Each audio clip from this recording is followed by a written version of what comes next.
Great moments are born from great opportunity. All comes down to today. You take this helmet and you put it right in his numbers, okay?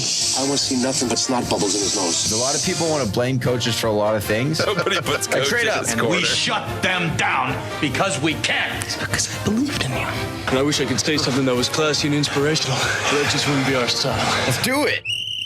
That's right, folks. It's time for another rendition of Coach's Corner. And this week, with us going into a bye, we wanted to kind of just immediately, let's just look at this previous game. Let's see what, we got to fix and get better, and let's just move on. Get it done. Get it done, Kyle. What do we got to look at today there, Coach? Yeah, so we're gonna look at two clips real quick.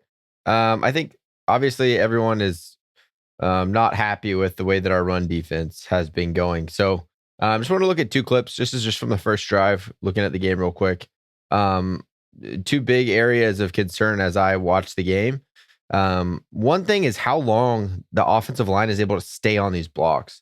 A defensive lineman should be able to shed a block. I mean, you shouldn't ask a lineman to be able to hold a block for like 3-4 seconds. There should almost be like as an offensive coordinator, there's no way they're going to hold a block that long. Like they have to be able to get on, the running back has to get through, and then we know that the D lineman's going to get off. It's just that's what to me didn't feel right about this game. Was it just felt like the running backs were kind of just like stuttering, standing around, looking for something to happen, and then they finally found it and went.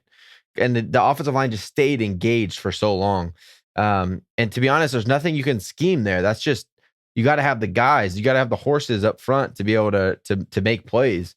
So the first play that we're going to look at here, my boy Limbaugh, who I love Limbaugh Joseph. He makes a lot of big time plays for us. Yes. I just think this that game.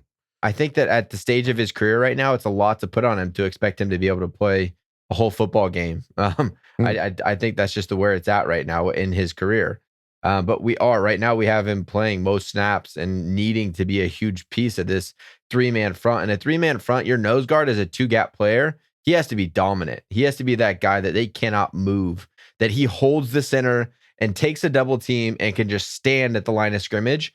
And I'm going to show you this film. It kind of hurt my heart to watch it happen, but you're going to watch right here in the middle. This is Limbaugh. He's going to get double teamed by these two. They're going to push him back 4 or 5 yards, and they're going to effectively block Ogbongbemiga. He's going to get blocked just by getting washed out. So as I roll the clip, it's going to go to a sideline, but watch that middle piece. Limbaugh Joseph, he gets pretty dominated straight back into, like, look at that. He's still going back. He's 6-7 yards deep. Wow. It's almost instant that he is beat up. So I'll show it one more time, and I'll circle him from the side view in case you missed it. So right here, you're going to watch Limbaugh's right here. This is him. He's going to get double teamed right here and push back 4 or 5 yards. And by the time he gets off the block, he's back here at 6 trying to come around and make a play.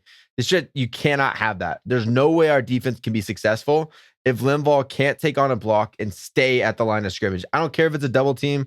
I don't care how good the offensive line is. It just, unfortunately, it can't happen. And it's not every play. It's just the first play of the game. Boom, he's back 5-6 yards. They're going to pick up 7 yards. Right. The way that our offense is, it kind of set up to work. It's just a reality, which sucks because I love Limbaugh and I think he's good on plays. I just think the consistency is not there to be dominant on every single play. And that's the first play of the game. You'd expect him to be at his like best at that. Fresh. Moment. They're fresh too. They came out to prove a point early in this game. The Baltimore Ravens front did. Okay, and then the other thing I wanted to look at, obviously, one, you have to hold the line of scrimmage. You have to win the line of scrimmage. Two, a big topic of discussion in the Twitter world and kind of around social media is this idea of containment. I even saw Merriman kind of posted something about how the contain wasn't very strong. Sean Phillips too. Oh, it was Sean Phillips. That's who it was. That's who I saw. Yeah.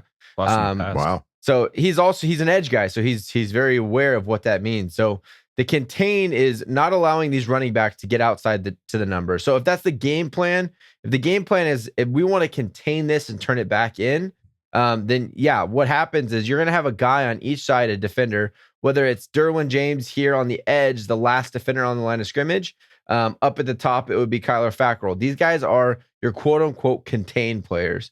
What that means is anytime they try to run outside, his job is not to make the tackle. His job is to contain the play and make him cut back to your buddies.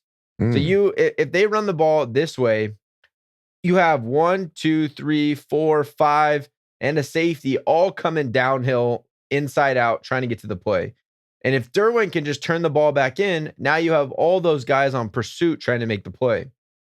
But if he gives up contain, now what do you have? You have Asante Samuel one-on-one with the running back, and he's being blocked by this wide receiver. So One if you buddy give up versus lots of buddies. right. So if you give up contain, which if that's the strategy of the defense, now sometimes they say if they're coming at you with a pull and you know that they're trying to run inside, blow it up, make them bounce outside. But a lot of the times we're going to watch in this play here, when we give up contain, it's just out of trying to make too much happen. So unfortunately on this play, it's Derwin. Now, guys, I'm not looking at these clips to be negative. This is just to be aware of what the things that I think coach is going to look at on tape and say, this is where we need to get better. We need to get better at holding line of scrimmage. Now, whatever that means, I don't know. Maybe that's stunting Limbaugh more, moving him around. Maybe we don't play a head up zero. Maybe we play a one technique here and there. So you just have one gap to own. Maybe that's the adjustment. But on this play here, Derwin is walked up on the edge. He's basically our edge defender because you have your 1, 2, 3 down linemen. Now you have your edge defender and your edge defender. This would usually be Joey Bosa, Uchenna Nwosu, one of those types of guys. But here they let Derwin do it here. So when they run the ball, his responsibility is to attack the outside shoulder of this tight end and stay outside and make the running back cut in. I'm going to play the clip for you. And as you watch, he does it at first, and then he tries to peek inside to make a play. And this running back, like I said, these guys had a lot of patience. They kind of just stood there. He saw Derwin cheat, and he jumps to the outside and picks up a pretty big gain. So you'll see Derwin, he's going to attack the outside shoulder, attack outside, stay outside. Now he jumped in, and now they bounce back outside for a big pickup. Now that's that's trying to make a play, which all these guys, they want to make plays. They want to contribute. They want to be a part of the play. Right. But you do your job and let the other guys do their job. I'm going to try to play it one more time. It's kind of hard to do. Okay, perfect. So I'm going to play it one more time and watch. I'm going to try to pause it right as if he would have just stayed outside, you saw help coming. Alohi right here, he's coming down like a bat out of hell straight. He knows he's an inside out player. So he's coming down hard, and he would have been there to be able to help Phil and make the play. Okay, you're going to see as Derwin starts to, now right here, if he stayed out here, now watch, this is the only place for him to run. You see the hole. We have one unblocked, another one coming. If he comes off his block to make this play, this linebacker is able to fill as well. So we had the gaps contained. This fullback went outside, almost showing that that's where they wanted to go. If Derwin stayed outside, he cuts up. Alohi makes a tackle for a gain of 1, maybe, with Ogbongbemiga coming to clean it up. So if Derwin just stayed in his spot and did his job, we all do our job. And you'll see the line of scrimmage. We actually did a pretty good job holding the line. These guys got a little bit too far upfield on the backside, but these guys held the line of scrimmage pretty well. And now, all because one guy just tries to do a little bit too much. Now that outside's open. Everyone's caught inside. Asante's trying to make a tackle while being blocked, and they pick up a big gain. So a lot of this is just simplifying stuff, man. You got to win the line of scrimmage. You got to do your job. Don't do anything else. Do your job, which is a lot to ask for. Derwin plays a lot of positions, Right. but you got to know what your job is and just do your job and let the team play as a team. How do you think the contain was affected by them trying to scheme for Lamar Jackson? Because it felt like there were a lot of times where they were literally just trying to keep him in somewhat of a pocket and weren't really trying to tear up after him. Well, contain in the passing game, I think we did a good job because Lamar didn't run for a lot of yards. So if you're looking at containment from a pass rush standpoint, we did a really good job because we didn't really rush him very aggressively. We kind of sat up, we kind of sat back, made him beat us with his arm, and he threw 2 picks, right? We didn't just fly upfield, let him step up and run for 150 yards against us. So I don't think we did a terrible job in our pass rush. I think the containment that people are talking about was against the run.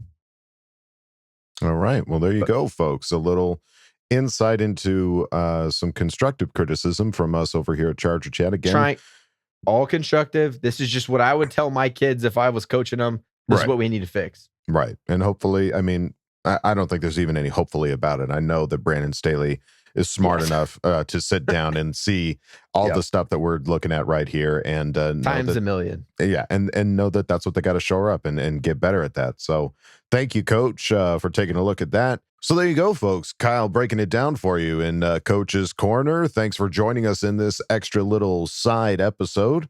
We'll continue to do this going forward. Thank you, Coach. You're welcome. Great moments are born from great opportunity. All comes down to today.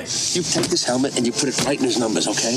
I want to see nothing but snot bubbles in his nose. A lot of people want to blame coaches for a lot of things. Nobody puts coaches straight up. And we shut them down because we can't. Because I believed in you.